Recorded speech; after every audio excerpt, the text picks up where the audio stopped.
Hello friends, ఈరోజు మనం చిన్న సహాయం పెద్ద మార్పు అనే స్టోరీ చెప్పుకుందాం.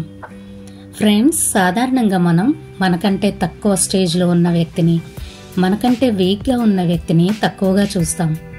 ఆ వ్యక్తి రేపు మనం పెద్ద ప్రమాదంలో ఉన్నప్పుడు రక్షిస్తే, ఈ కథలో ఒక చిన్న ఎలుక బలమైన సింహాన్ని ఎలా రక్షించగలదో తెలుసుకుందాం. ఒక అడవిలో ఒక బలమైన సింహం ఉదయం వేటకు వెళ్ళి వచ్చి అలసిపోయి ఒక పెద్ద వృక్షం కింద ప్రశాంతంగా నిద్రపోతూ ఉంది. ఒక చిన్న ఎలుక పరిగెత్తుకుంటూ వచ్చి పొరపాటున నిద్రపోతున్న సింహం శరీరం మీద ఎక్కి ఆనందంగా ఎగురుతూ ఆడటం ప్రారంభించింది.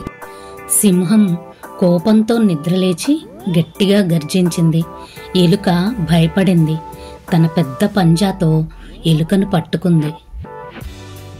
ఎలుక సింహాన్ని బ్రతిమాలింది. సింహరాజా, దయచేసి నన్ను వదిలేయండి. మీరు నన్ను వదిలేస్తే ఏదో ఒక రోజు నేను మీకు సహాయం చేస్తాను అన్నది. సింహం హా హా హా అని నవ్వుతూ, నువ్వు నాకు సాయం చేస్తావా, పో చిట్టెలుక అని చెప్పి ఎలుకను వదిలేసింది. ఒకరోజు సింహం వేటగాడి వలలో చిక్కుకుంది. అది సహాయం కోసం గట్టిగా గర్జించింది, కానీ ఎవ్వరూ రాలేదు. సింహగర్జన విన్న ఎలుక పరిగెత్తుకుంటూ వచ్చి తన పళ్లతో తాడును కొరికి సింహాన్ని విడిపించింది.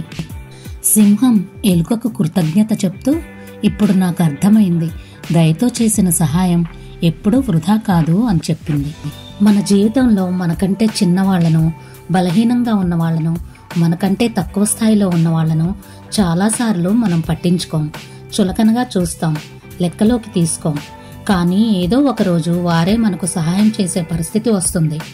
ఎలుక చిన్నదే అయినా అంత పెద్ద సింహాన్ని కాపాడింది. ఎవరూ శాశ్వతంగా చిన్నవారు కాదు, ఎవరూ శాశ్వతంగా పెద్దవారు కాదు.